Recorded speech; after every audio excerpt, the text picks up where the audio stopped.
신율의 뉴스 정면 승부 2부 시작합니다. 사실 저는 이 오프닝 음악을 들으면 이 스페이스 오디세이 2001이 생각이 납니다. 스탠리 큐브릭 감독의 영화인데요. 근데 어쨌든 오늘 이 음악과 함께 우리가 얘기할 부분, 품격이 없는 테마를 품격 있게 토론해 주신 바로 그런 코너죠. 청년 가상 뉴스인데요. 오늘도 두 분 나와 계십니다. 한 분씩 소개해 드리죠. 국민의힘 송영훈 법률자문위원이십니다. 안녕하십니까? 네, 안녕하세요. 예, 더불어민주당 성치훈 정책위 부의장이십니다. 안녕하세요. 예, 반갑습니다. 예. 서울대 어디 안 가세요? 예, 저는 집이 서울입니다. 그래서 서울에서 다. 예. 어디 안 가세요? 방송을 해야 됩니다. 야, 이 대한민국의 정치 발전과 방송 발전을 위해서도 이렇게 헌신을 하시는군요. 예, 그렇군요. 뭐 하여간 근데 요새 이 서울 앞두고 해가지고 자동차가 엄청 밀려요. 길이 엄청 많아요. 차가. 대중교통 타고 다녀서 잘 못 느끼고 있습니다. 그러시구나. 네. 예. 저도 사실 오늘 근데 조금 앞에 일정이 있어가지고 차를 갖고 나왔는데 네. 지난번엔 늦을 뻔했잖아요. 아유, 조심하셔야 돼요. 그래 우리 송영훈 변호사님은 아예 그냥 일찍 오시고, 예, 아주 제가 볼 땐 아주 이 건실한 청년이십니다. 예, 감사합니다. 예. 자, 우리가 얘기할 부분. 한동훈 위원장부터인데 한동훈 위원장 근데 제가 이렇게 보면은 저도 이제 이런 걸 오래 봤으니까요. 네. 이 카메라가 비치는 각도에 따라서 조금 인파가 부풀려질 수도 있고 이런데 한동훈 위원장 여기 보면은 이게 부풀린 게 아니에요. 부풀려 보이는 게 아니에요. 진짜 엄청 많은 거예요. 어떻게 보세요? 국민의힘 입장에서 볼 때 한동훈 위원장의 마케팅 효과 있다고 판단하십니까? 있죠. 상당히 있죠. 왜냐하면은 인물 자체가 예. 지금 참신성과 일단 화제성, 스타성이 있지 않습니까? 이게 사실은 이제 대통령의 임기 중에 치러지는 총선은 회고 투표의 성격이 강한데 이걸 일정 부분 전망 투표화 해주는 역할을 한동훈 비대위원장이 선도적으로 수행을 하고 있다고 봅니다. 마케팅 효과가 있다. 동의하세요? 성치훈 부의장. 부의장님. 한동훈 위원장 인기가 많은 것 같아요. 근데 그걸 더 강조하려고 하겠죠. 부각시키려고 하겠죠. 왜냐하면 저는 한동훈 요즘 위원장이 시장 도는 거 보면서 딱 대비되는 장면이 하나 떠올랐던 게 이재용 회장의 쉿이었거든요. 그러니까 그때 윤석열 대통령이 재벌 총수들 데리고 떡볶이 먹을 때 사람들이 대통령이 있는데도 대통령보다는 이재용 외치니까 이재용 회장이 조용히 하라고 한 거잖아요. 그래서 그걸 보면서 대통령이 초라한 인기와 비교됐을 때 한동훈 위원장은 참 인기가 많구나. 그래서 더더욱 국민의힘은 윤석열 대통령은 숨기고 한동훈 위원장을 부각시키는 이 마케팅 선거 전략을 펼치겠구나. 그런 게 떠올랐어요. 한동훈 위원장의 인기의 유통기한은 언제까지라고 보세요? 그건 본인 하기 나름이겠죠. 예를 들면? 아니 본인이 잘하면은 다음 대선 혹은 그 이후까지도 계속 이어질 수 있는 거고요. 사실은 정치에서 인기는 바람 같은 거라서 오늘 당장이라도 무슨 실수하면은 내일로 끝나는 겁니다. 예, 그건 정말 본인이 하시기 나름인 거죠. 저는 한동훈 위원장의 지금 발언 스타일을 보면 피로감이 그렇게 빨리 올 수 있다. 왜냐면은 너무 정치 한 달 이제 2달 차인데 비대위원장 너무 정치에 아주 오래된 사람처럼 언어를 구사하거든요. 그러니까 저는 좀 신선한 충격을 주길 바랬는데 너무 구태한 정치인들의 이런 네거티브적인 언어들을 그대로 답습하고 있는 것 같아서 이게 오래 갈까? 국민들은 분명 중도층은 처음에는 열광하다가 피로감 느끼거든요. 이런 언어 구사, 상대방에 대한 좀 이 비난의 언어를 계속 쓰는 거에 대해서 중도층은 피로감을 느낄 수밖에 없기 때문에 아마 보통의 정치인들에게 쭉 올라가다가 그런 피로감 때문에 하락하는 것처럼 그렇게 오래가지 못할 것이다. 단 변수는 역시나 또 윤석열 대통령일 것 같아요. 윤석열 대통령과 이제 아마 대통령실과 정확히 말하면 대통령실과의 공천 갈등이 분명 불거질 거 아닙니까? 그렇게 되면 한동훈 위원장 인기는 조금 더 올라갈 것 같아요. 왜냐하면 국민들은 뭔가 이 절대 권력을 가진 사람과 좀 경쟁하는 뭔가 부딪히는 사람에 대한 응원이 있거든요. 그래서 오히려 이 대통령실과의 갈등이 불거질 때 한동훈 위원장 인기는 더 올라갈 수도 있겠다. 그런 생각을 하고 있어요. 피로감 말씀하셔서 제가 한 말씀만 드리면 사실은 국민들이 피로감을 느끼는 언어는 이재명 대표의 언어죠. 며칠 전에도 이제 여당과 한동훈 위원장을 겨냥해서 사기 사기 집단 이런 말씀을 하셨던데 사실은 그런 날선 사나운 언어들을 볼 때 국민들이 피로감을 느껴요. 그래서 이재명 대표의 비호감도가 지금 60%까지 가는 거 아닙니까? 한동훈 위원장도 그런 식으로 발언하면 한동훈 위원장 뭐 망상, 뭐 여당의 야당의 정책에 대해서 법카로 돌릴 겁니까? 이거 약간 극우 유튜버나 할 만한 발언을 하시는 거 보면서 저는 분명 피로감 올 거라고 봅니다. 근데요, 이게요, 얼굴도 소모가 됩니다. 그러니까 이게 방송을 오래 하다 보면 얼굴이 소모된다라는 그쵸. 것을 느낄 때가 있거든요. 그러니까 얼굴이라는 게 소모가 된다는 건 뭐냐면 지나치게 노출 빈도수가 많아지면 그만큼 이게 한 번에 확 가라앉는 이런 측면은 분명히 존재는 해요. 그럼에도 불구하고 한동훈 위원장 지금 국민의힘 쪽에서 던지는 정책 아젠다가 만만치가 않아요. 오늘 노인 정책 뭐 발표한 것 같더라고요. 네. 그런 것들 노인 정책이라는 게 뭐냐면 예를 들면 그러니까 집에서 의료 서비스를 받을 수 있게 한다든지 이런 것들은 사실은 노인들뿐만이 아니고 이 젊은이들한테도 중요한 문제거든요. 모시고 가야 되는데 시간 없는데 그런 아젠다 세팅은 어느 정도는 되고 있다라고 보시지. 그렇죠. 결국에는 예를 들면 우리가 그 영유아를 돌보는 것이 결국에는 이제 그 30대나 40대만의 문제가 아니고 그 손주들을 돌보는 할아버지 할머니하고도 연관이 있는 문제이듯이 그 노인 돌봄의 문제는 그 노령층 당사자만 대상인 것이 아니고 결국은 그분들을 부양해야 되는 뭐 40대, 50대 요새는 이제 연령이 더 올라가서 사실은 60대가 80대를 부양하고 뭐 이런 일들이 많이 있지 않습니까? 그런 전 연령대의 문제라서요. 이런 부분들에 대해서 국민의힘이 전 세대를 결국 망라하고 포괄할 수 있는 세대별 맞춤형 정책들을 계속 내놓을 계획인 걸로 저는 그렇게 알고 있습니다. 그렇게 말씀하시니까 갑자기 생각이 나는 게 이준석 대표는 65세 이상의 지하철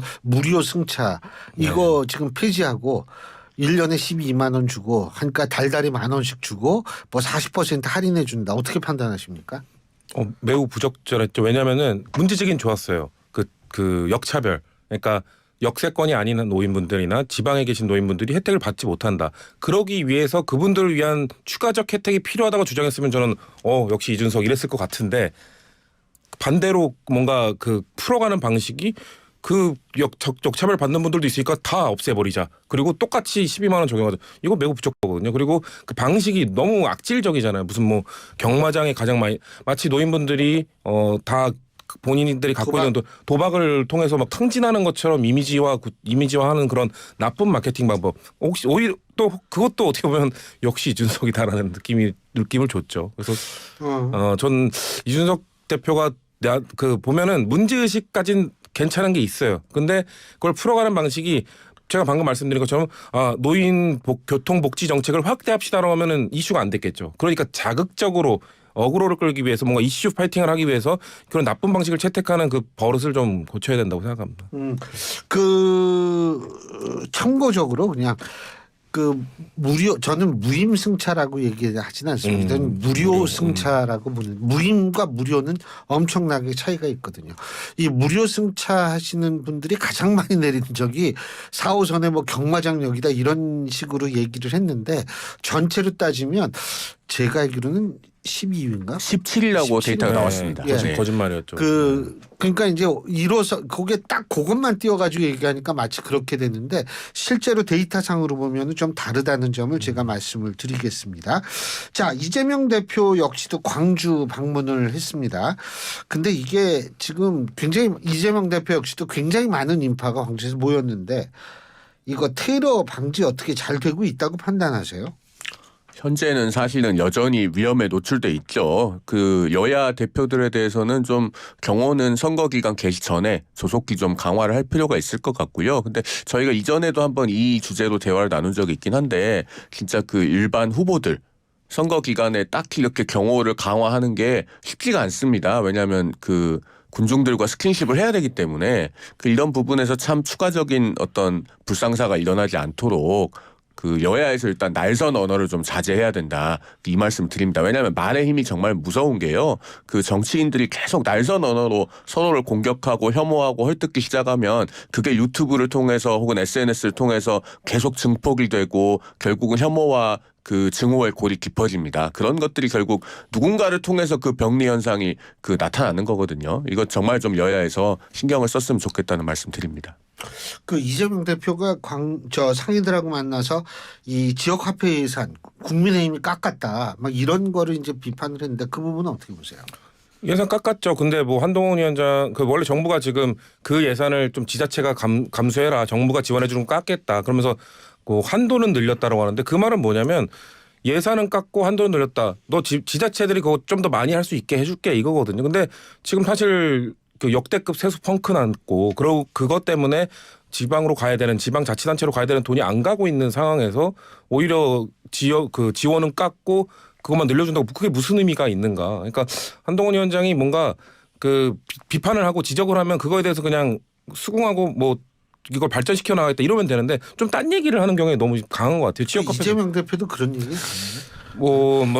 이재명 대표도 좀 동문서답을 하시는 이재명 대표는 점점점입니다. 예. 아니 이재명 대표는 저기 질문을 잘 안 받으시잖아요. 그러니까 답을 안 하고 그냥 걸어가시는 걸 제가 하도 많이 봐서. 아니 뭐 물어보면 갑자기 이게 지금 여야의 합의로 뭐 이것이 빨리 통과돼야 되는데 갑자기 뭐 얘기를 한다든지 정치인들이 대부분 그런가 봐요. 오케이 좋습니다. KBS 대통령 대담 내일 방영이 되죠. 네. 근데 14일 날 녹화가 됐죠. 4일. 14일엔 4일. 내일이 7일이죠. 저게 됐는데 어떻게 보세요? 그 녹화 방송? 뭐 형식에는 아쉬움이 있죠. 사실은 그 방송사 합동 기자회견 정도는 했으면 하는 게 제 개인적인 생각이긴 한데요. 그러나 뭐 이미 그런 방식으로 녹화를 했고 그러면 이제 중요한 건 내용 아니겠습니까? 이제 내일이면 방송이 될 텐데 뭐 많은 국민들께서 보시고 판단하시겠지만 뭐 제 개인적인 예상으로는 그동안의 대통령실도 여론 수렴을 충분히 했기 때문에 국민 눈높이에 어느 정도 맞는 내용들이 나오지 않을까 저는 그렇게 예상합니다. 눈높이라 하면 김건희 여사 문제요? 뭐 그것뿐만이 아니죠. 자꾸 이제 우리가 그 명품 가방 이슈에만 함몰돼 있는데 사실은 대통령께서 신년 대담을 하면은 말씀하셔야 될 주제는 굉장히 광범위하잖아요. 뭐 경제 민생부터 시작해서 뭐 외교, 국방, 북한, 뭐 그다음에 뭐 총선 이후의 전국 운영 이런 것까지 뭐 망라해서 많은 얘기들을 하셔야 될 건데 아마 그 전반에 걸쳐서 국민 눈높이에 맞는 말씀들을 하셨지 않을까 저는 그렇게 생각합니다. 어떻게 보세요? 뭐 그 방송 대담이 아닌 뭐 기자회견이나 국민과의 대화를 할 실력도 용기도 없는 사람이기 때문에 그렇게 할 수밖에 없었을 거라고 보고요. 그건 대담에서 무슨 뭐 불편한 내용이 많이 나오겠습니까? 아마 입장 표명 정도만 나올 것이고요. 문재인 정부 때도 보면 문재인 대통령도 국민과의 대화를 많이 하진 않았지만 하면서 불편한 내용들을 많이 특히나 부동산 정책 질문을 엄청 받았거든요. 그 답변을 해도 국민들은 만족 못해요. 만족 못하고 오히려 그게 또 논란이 되고 이슈화되기도 했는데 그래도 하고 나면 지지율이 좀 올라갑니다. 왜냐하면 국민들이 봤을 때 그래 너 나와서 매 맞았네.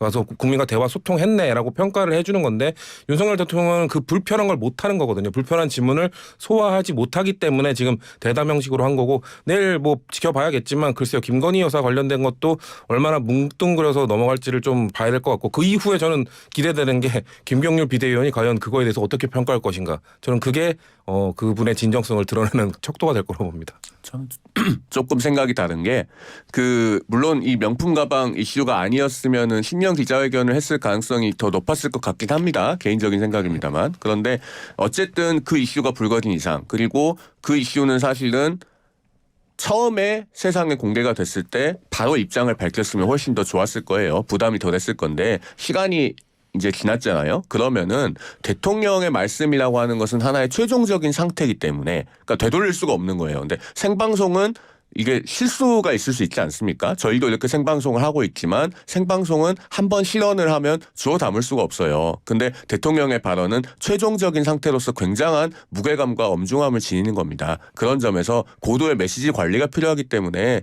대통령실도 어떤 좀 불가피한 고려를 한 측면이 있지 않을까 저는 그렇게 이해하고 있습니다. 자, 어쨌든 그리고 어제 이재명 대표가 준연동형 한다고 그러고 거기가 요새 이제 그 준자가 많이 나와요. 민주당 준연동형 준위성정당. 제가 좀 우리 성치훈 부의장님께 여쭤보고 싶은 건 위성정당과 준위성정당의 차이가 뭐예요?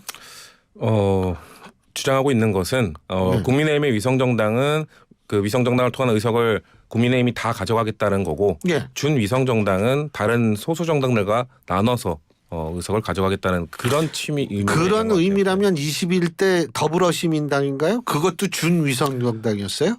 그렇게 얘기할 수 있는데 사실 근데 그 당시에 더불어시민당에 공천한 10명 중에 8명이 그냥 민주당으로 들어왔거든요. 예. 그렇기 때문에 그 당시에는 뭔가 소수정당과 의석을 나눴다는 표현이 무색하죠. 좀 변명같이 들릴 수밖에 하지만은 없죠. 용해인 의원 같은 분도 두 명 뒤에서, 있었죠. 용해인 그리고 시대전환 조정은 두 명이었죠. 예. 2명 말고 8명은 민주당으로 입당했습니다. 그렇기 예. 때문에 그게 그 당시에는 뭐 준위성정당 소수정당을 위한 배려였나? 그걸 말하기엔 좀 민망했죠. 근데 이번에는 모르겠습니다. 얼마나 소수정당을 위한 배려를 어디까지 할지는 아직 디테일하게 나오지 않았기 때문에 그걸 진짜 제대로 한다면. 근데 제가 생각할 때 솔직히 들어올 만한 정당이 그렇게 많은가? 없다고 보거든요. 그걸 어떻게 극복할지가 문제일 것 같아요. 아이, 성 부의장님. 네. 50개, 요번에 50개인가 그래요. 정당 등록하고 있는 데가. 예. 예, 이게 정말 민주당이 비판을 받아야 되는 게요.